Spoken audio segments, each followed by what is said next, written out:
Uric acid आजकल बढ़ती हुई एक अलामत है। यूरिक एसिड के जो क्रिस्टल हैं वो पाँव के अंगूठे के जोड़ में जमा होना शुरू हो जाते हैं।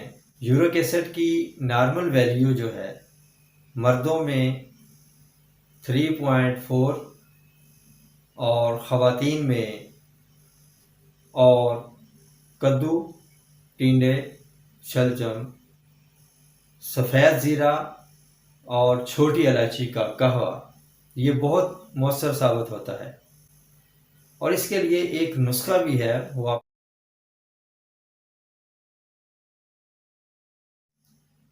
अस्सलामु अलैकुम वरहमतुल्लाहि वबरकातुहू।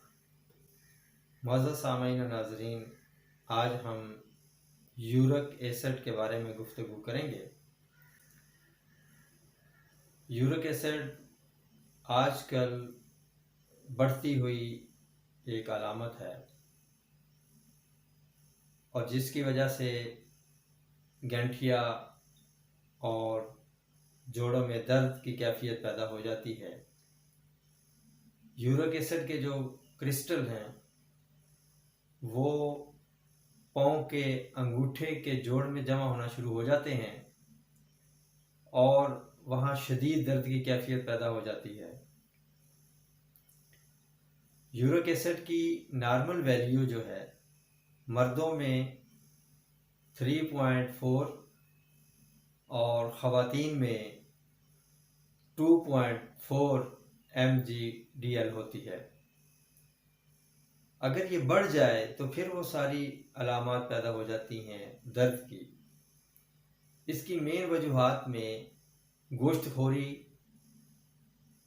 और करेले, बिरयानी और गर्म चीज़ें, पालक है जैसा कि मेथी है, इन चीज़ों से ये बढ़ जाती है। जैसा कि चने की दाल है, इससे भी बढ़ जाती है। और इसकी एहतियात यही है कि इन चीज़ों से परहेज़ किया जाए और कद्दू, टिंडे, शलजम, गाजर, मूली ये सब्जियां इस्तेमाल की जाए।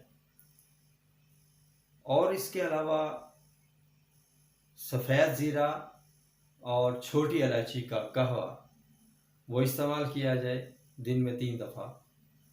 ये बहुत मौसर साबित होता है। और इसके लिए एक नुस्खा भी है, वो आप नोट फरमा लें। जंजबील, जिसे सुंड कहा जाता है, ये 40 ग्राम, काला नमक 30 ग्राम, 10 ग्राम काली मिर्च और फिलफिल दराज जिसे मगा कहा जाता है, ये भी 10 ग्राम। और सना मक्की, इस ये पत्ते से होते हैं और इसके अंदर कुछ टहनियाँ सी होती हैं, बारीक बारीक शाखें। इनमें सिर्फ पत्ते लेने हैं और वो जो शाखें हैं वो नहीं लेनी। और पुदीना खुश्क, इसको भी साफ करना है, इसके भी पत्ते पत्ते लेने हैं, ये भी 30-30 ग्राम लेने हैं। इनको साफ करने के बाद ग्राइंड कर लें, बारीक सफ़ूफ बना लें, पाउडर बना लें इसका। तो 1 ग्राम इसकी मिकदार खुराक है। पानी के साथ सुबह दोपहर शाम इस्तेमाल कर लें, या फिर ये जो कहवा है सफ़ेद ज़ीरा और छोटी इलायची का, इसके साथ ये इस्तेमाल कर लें। तो इंशाअल्लाह ताला चंद दिनों में यूरिक एसिड आपका नॉर्मल सतह पे आ जाएगा। तंदुरुस्ती अनमोल नेमत है। इन्हीं अल्फाज के साथ अब इजाज़त चाहूँगा। फिर मिलेंगे अगली वीडियो में एक नए टॉपिक के साथ। तब तक के लिए इजाज़त दीजिए। अस्सलामु अलैकुम वरहमतुल्लाहि वबरकातुहू।